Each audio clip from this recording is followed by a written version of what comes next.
All right, guys, we got a beautiful trail in front of us. I walk this trail most days, and I'm always thinking about stuff. I'm always thinking, oh, I should write this down. I should capture this in some way. And I'm a perfectionist. I'm always like, oh, I should do this, I should do this, I should do this. And then I get home and I'm working and I don't have time for it. So I figured it out, okay? We found the solution. We're gonna start doing some candid trail videos, okay? Reasonably candid, just thinking about stuff on the trail, and we're gonna get it captured here and now, okay? So the first one I wanna do is I'm thinking about casinos, because Yonkers is thinking about putting up another casino. We already have one, Empire whatever casino. And the argument we're gonna be making is that casinos are garbage, okay? So what are the two big problems, right? Problem number one is people are gonna make the positive argument. They're gonna say casinos are good because we can use these to fund schools. We can help our kids. We need to help the kids, right? And the problem with this is the idea of fungibility and your top and bottom dollar.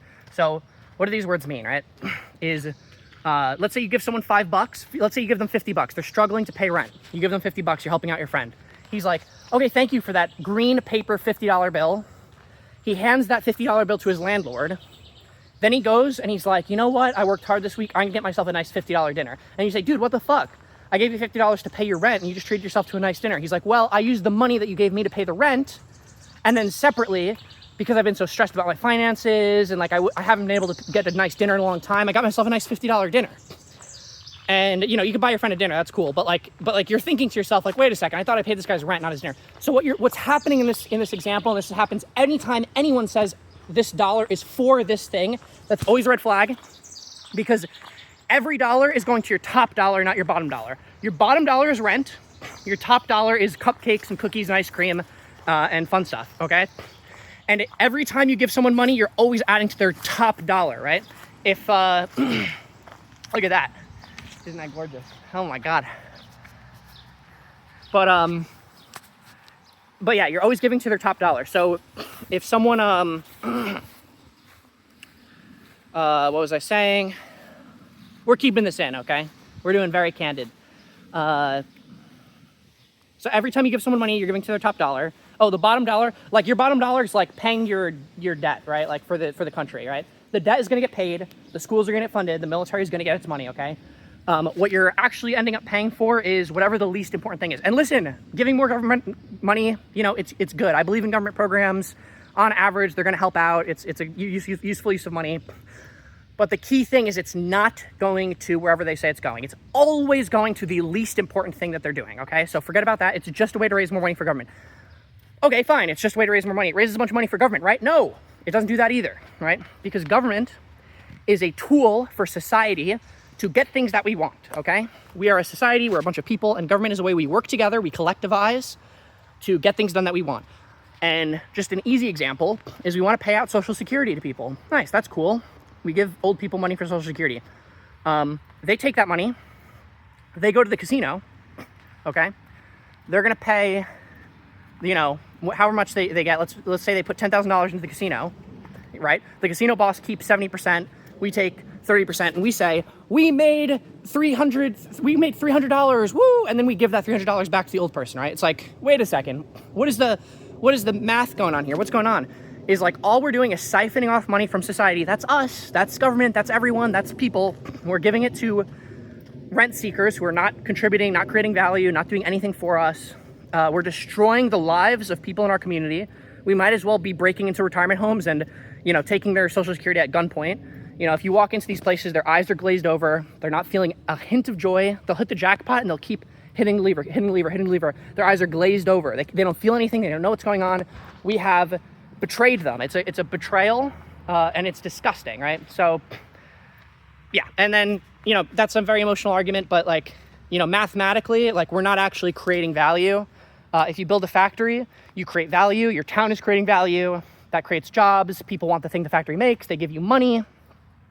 You trade that money for things that they make that's valuable. And that's how we get the most beautiful, prosperous society of all time, right? You put up casinos, you're not creating value. You're not doing anything for anyone. You are just siphoning away people's wealth. So it's just harmful to the community. It doesn't actually raise money for government. We spend more solving the problems that it creates, which is broke, homeless people, and old people, than we do than we generate from it. and that money's not going anywhere that they say it's going. It's fungible. It's all going to the top dollar. So yeah, a little rambly, but pretty good first video, I think. All right, we're adding an addendum to the casino video because I missed an argument, which is that, like, let's say I just really like gambling, right? Like, I'm a libertarian, I like gambling. Like, why are you gonna take that from me? Like, it's fun for me. I go out, I spend a reasonable amount, okay? Or I spend a lot of amount, but I have money to spend, I'm good. And you're taking that from me because other people can't control themselves. That's not fair to me. That's not right by me.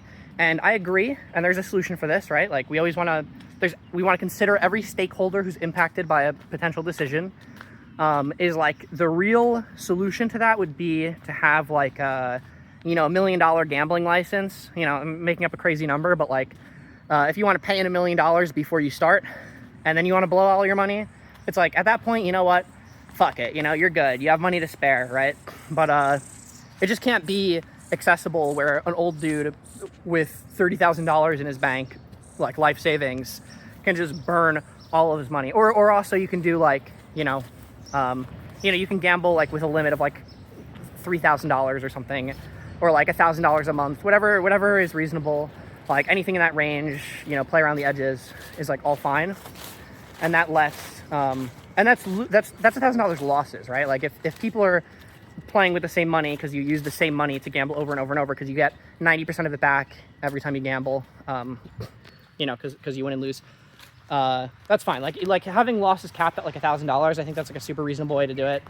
And then gambling licenses for like the uber rich who want to spend more than that, would be fine, but you just can't have it accessible to like Joe, nothing to lose, $10,000 in his bank, and he burns his last dollar gambling. So just a quick addendum, but that solves it for, I think, everyone at that point.